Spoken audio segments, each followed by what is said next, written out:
Simon here. Just going to give you a quick rundown on the HelperBone tool. So I'm using version 1.2. It should appear in the menu bar up here. Okay, so there is a rig that comes with the tool that you can load up, and a set of a HelperBone, like a pre-made HelperBone file, setup file. So it's in the config files. So when you load it up, it will create all the HelperBones. As you see, they have a notation for left-right, which allows you to switch between them. There is also color coding. The red is the root. And the green's the parent, and the yellow is the child. Basically what it's used to do is, these are basically envelope deformers. The way that Valve was using it is they have a test animation for a rig that puts the character through extreme poses, and then for each of those extreme poses they take each of the HelperBones and they configure like for the biped, they configure where it should be. So if the clavicle raises it very, very high, then this chest deformer will start rising up.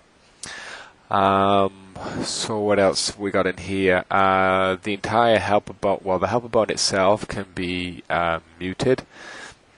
This button here basically turns off the operator, which allows you to freely move it. Using a regular, once it goes on, it's going to get constrained back to its original position.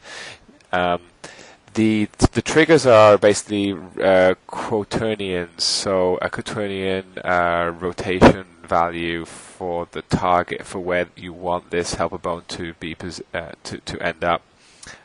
And what it ends up doing is it ends up blending between a whole bunch. So as you go through various poses, you have a trigger on each of the poses, and then that entire result is blended together. And so what you can do is, if you just want to see for a particular pose what that trigger value is going to do to the bone, you can put on the solo here.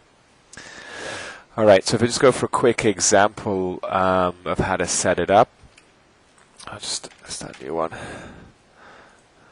just going to load in a fantastic piece of animation I have here. Alright. Brilliant. So, I mean, I just got a very naughty animation. What you would do is you would select the model, although it's not exactly necessary, and create a HelperBone setup. And what that'll do is that it will put basically a custom piece set under your root. You then go ahead and create the HelperBones themselves. So it's going to ask you, first you pick off the root. I'm not quite sure if these messages are correct, but anyway, the first one is the root, the second one is the parent, and the third one is the child.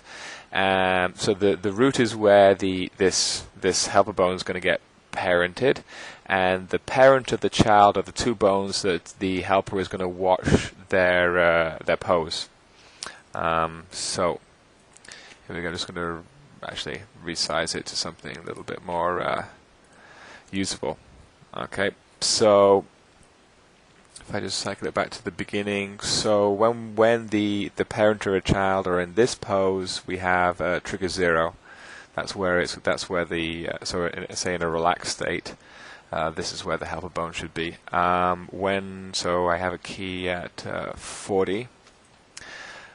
In this pose, I want another trigger, and you can see here this is the basically the pose information that's read off the relationship between these two bones, and they don't actually have to be. They can be anywhere in the hierarchy, because we're using the global transform the global transform of them to calculate the difference.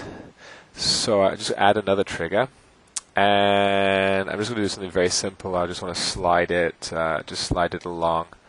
It's at the moment it's actually it will be blending the first trigger and the second trigger. If I just wanted to see, where that bone really is, so I can say, it's here. But if I blend it with the previous trigger, the result is down here.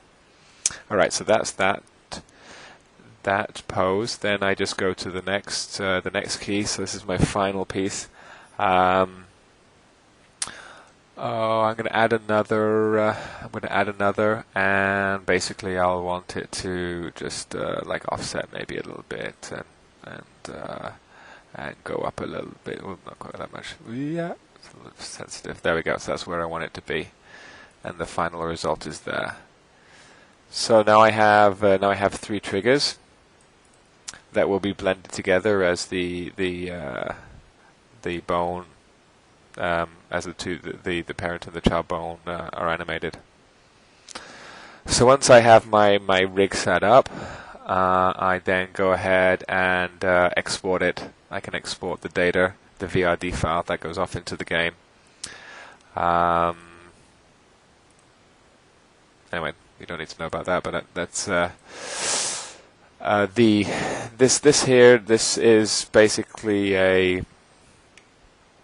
it's just a primitive in the hierarchy with some data and a couple of operators driving. I think it's on the one driving where its global position, and the other one just generating the actual mesh itself. So, and one more thing. There's a piece of old documentation that I wrote way back on a previous iteration that actually has ended up in the distribution, and gives a little bit more information. So, okay, that is it. All right.